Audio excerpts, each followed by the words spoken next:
வானாதிவானங்கள் யாவும் அதன் கீழுள்ள ஆகாயமும்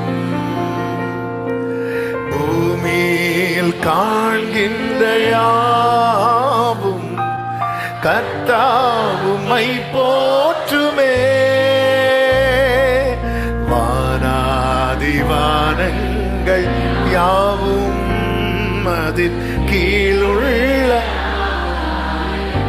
பூமியில் காண்கின்ற பூமியில் கர்த்தாவும்மை போற்றுமே. எண்ணில் அடங்கா ஸ்தோத்திரம் தேவா என்றென்றும் நான் பாடுவேன். எண்ணில் அடங்கா ஸ்தோத்திரம் தேவா என்றென்றும் நான் பாடுவேன். கைகளை உயர்த்தி இந்நாள் வரை என் வாழ்விலே இந்நாள் வரை என் வாழ்விலே ஆமென். என்னில் ஸ்தோத்திரம் தேவா. அதனாலதான் வேதம் சொல்லுகிறது, சங்கீதம் 19:1 வானங்கள் தேவனுடைய மகிமையை வெளிப்படுத்துகிறது என்று சொல்லப்பட்டிருக்கிறது. வானங்கள் அப்படி பார்க்கும்போது அது தேவ மகிமை வெளிப்படுத்துகிறது. ஏசாயா 6:3 சொல்லப்பட்டிருக்கிறது, பூமி அனைத்தும் அவருடைய மகிமையால் நிறைந்திருக்கிறது. கரங்களை உயர்த்தி ஒரு ஹalleluya சொல்லுவோமா? வானம் ஆனாலும் சரி, பூமி ஆனாலும் சரி, சிருஷ்டிக்கப்பட்டவைகளில் எல்லாம் தேவன் எதை வெளிப்படுத்துகிறார் தெரியுமா? அவருடைய மகிமை வெளிப்படுத்துகிறார். இதை கண்டு துதிக்கும்படியாக தேவன் ஏற்படுத்தினதுதான் மனிதன். இப்ப புரிஞ்சிருக்கும் நினைக்கிறேன். இந்த மகிமை இருக்கிறதுல வானத்துல, வானங்களிலே, வானங்கள் அப்படி சொல்லும் போது வானத்துல நமக்கு தெரிகிறதுல பார்த்தா அதுல பறவைகள் இருக்கிறது. அதுக்கு அடுத்த வானத்துல பார்த்தா நட்சத்திரங்கள் எல்லாம் இருக்கிறது. அதற்கு மேலதான் கர்த்தர் இருக்கிறார். ஆமே, அதை அடுத்து நம்ம சொல்லும் போது அது ஒரு வாட்டி கூட நான் டச் பண்றேன். இப்படி பார்க்கும்போது, ஓ ஆண்டவரே, நீர் எவ்வளவு மகிமைக்குரிய, எவ்வளவு மகத்துவ வல்லமை, அப்படி பிரைஸ் பண்றதுக்காக ஒருத்தனை உண்டாக்கி வச்சார். பூமியை பார்க்கும்போது அப்படி மரங்கள், செடிகள், கொடிகள், மிருகங்கள், பறவைகள் ஒவ்வொன்றையும் அவருடைய படைப்பை பார்த்து, அதனாலதான் இந்த ஜனத்தை நான் எனக்கென்றே ஆண்டவர் தூதர்களின் துதியிலே வாசம் பண்ணி இப்ப அவருக்கு ஆசை என்ன அப்படின்னா, தூதர்கள் அதுக்குன்னே நியமிக்கப்பட்டவங்க. அவங்க ருசிச்சு சொல்றாங்களோ இல்லையோ, அவங்க ஏற்படுத்தப்பட்டதுனால சொல்றாங்க. ஆனா ஒரு ஒரு அவரால் உருவாக்கப்பட்ட ஒவ்வொன்றையும் பார்த்து தேவனை ஸ்தோத்தரிக்கும் போது, மகிமைப்படுத்தும் போது, ஓடா ராபா சந்தரலா கபாரா. ஆமென். சிருஷ்டி தேவனுடைய மகிமையின் கண்ணாடி. சிருஷ்டி அதை அப்படி பார்க்கும் போதே, ஒவ்வொரு படைப்பையும் பார்க்கும்போது ஹalleluya. எனக்கு இது சொல்லும் போது எங்க அப்பா ஞாபகம் வருது. எங்க அப்பாலாம் கார்ல எங்கேயா போயிட்டு இருக்கும்போது ஏதாவது ஒரு பூவை பார்த்துட்டாங்கன்னு வைங்களேன், என் பக்கத்துல செடி நிற்கும், அப்படியே என்ஜாய் பண்ண ஆரம்பிப்பாங்க. இயற்கை எங்க அப்பா ரசிக்கிறது மாதிரி நான் யாரையும் பார்க்கல. அப்படியே என்ஜாய் பண்ணுவாங்க, அப்படியே என்ஜாய் பண்ணி அப்படியே பிரைஸ் பண்ணுவாங்க. ஆண்டவர் எவ்வளவு அழகா படைச்சிருக்கிறாங்க, எவ்வளவு சூப்பர், எவ்வளவு சூப்பர். இப்போ உள்ளவங்க அதெல்லாம் இப்ப எல்லாம் போன கார், நீ எங்க போன என்ன, அப்படி அதாவது ஆண்டவர் எல்லாத்தையும் அழகாக்கி, அது சிருஷ்டி என்பது தேவனுடைய மகிமையின் கண்ணாடி. சிருஷ்டி தேவனுடைய வல்லமையின் சாட்சி. ஆண்டவர் இப்படி படைத்திருக்கிறார்ல, என் வாழ்க்கையில கர்த்தர் இதை விட மேன்மையா. ஓ ஹalleluya. ஆண்டவர் அதனால தானே சொல்லுவார், ஆமென். மத்தேயு சுவிசேஷம் 6வது அதிகாரத்துல நல்ல தெரிந்த ஒரு வார்த்தை உண்டல்லவா? ஆமென், ஹல்லேலூயா. 30வது வசனத்தை பாருங்கள்.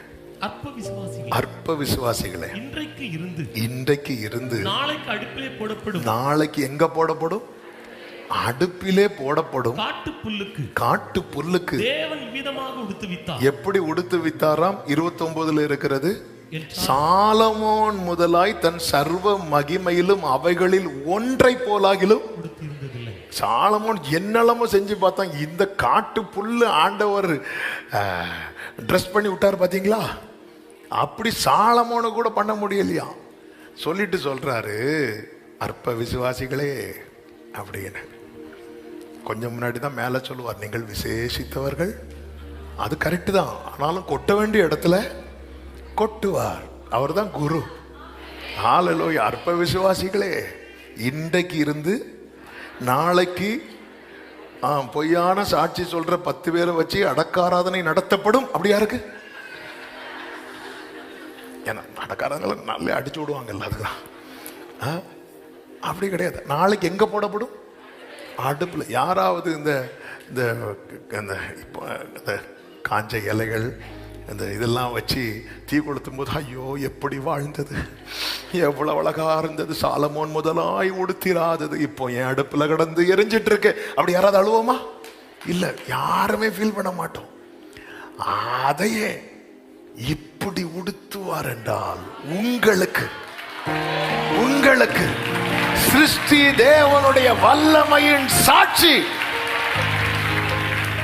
சிருஷ்டி தேவனுடைய ஞானத்தின் வெளிப்பாடு, சிருஷ்டி தேவனுடைய அழகையும் ஒழுங்கையும் அறிவிக்கிறது. சிருஷ்டி மனிதனை சிருஷ்டிகரை மகிமைப்படுத்த அழைக்கிறது. ஒரு மனுஷன் இதெல்லாம் பார்த்து, ஆண்டவரே நீர் எவ்வளவு பெரியவர், ஹல்லேலூயா. கர்த்தர் எல்லாவற்றையும், ஆண்டவருடைய சிருஷ்டிப்பின் மகிமை. இந்த நாளிலே அவர் இந்த ஆதியாகமம் 1வது அதிகாரத்துல தான் இன்னைக்கு செய்தி. இப்பதான் மெதுவா உள்ள என்ட்ராக போறோம். ஆமென். கடந்த நாள் ஆண்டவர் இதை இப்படிதான், ஆண்டவர் நிறைய நல்லதுன்னெலாம் சொல்லுவார். அவர் நல்லதென்று பார்த்த விதங்கள்ல இருந்து சில ஆவிக்குரிய கண்ணோட்டத்தோடு சில காரியங்களை உங்கள் மத்தியிலே சொல்லும்படி விரும்புகிறேன். ஒரு 7 காரியம் குயிக்கா அதனால போக போறோம். தூங்கினா வண்டி ஸ்லோவாயிரும் என்பதை உங்களுக்கு நான் தெரிவித்துக் கொள்ளுகிறேன்.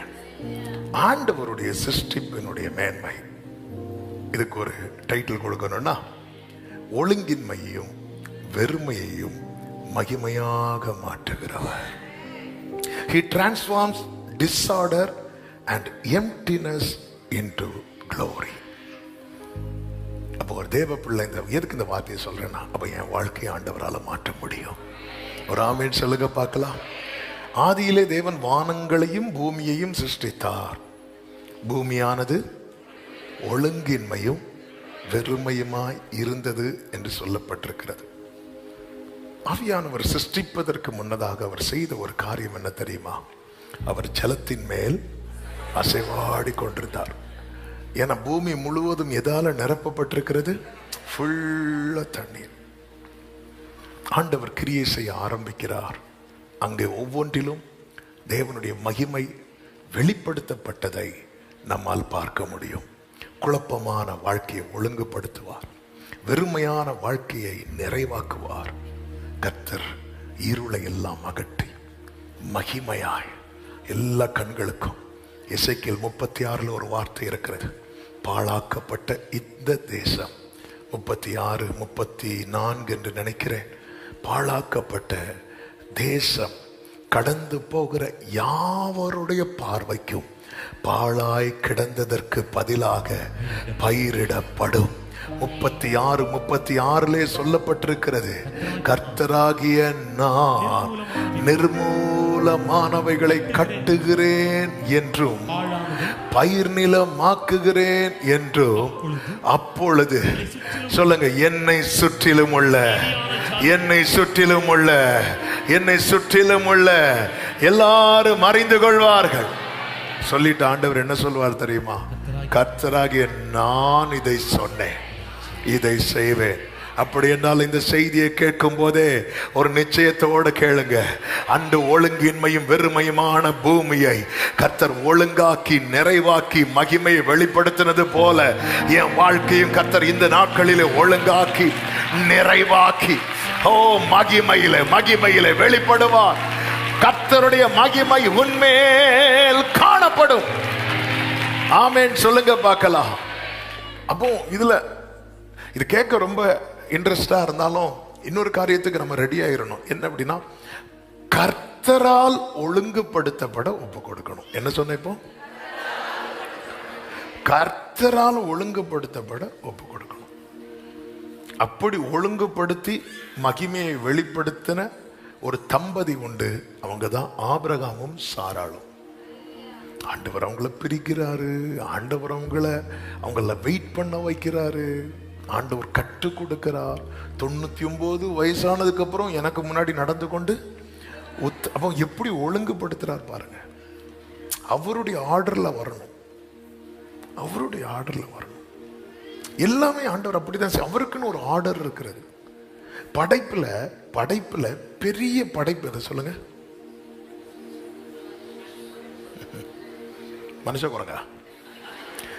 இன்னைக்கு சொல்றது சத்தமா சொல்லுங்க. படைப்பிலேயே பெரிய படைப்பு என்ன தெரியுமா? மனுஷன். மனுஷனை எப்பதான் படைக்கிறார் தெரியுமா? கடைசியில படைக்கிறார்.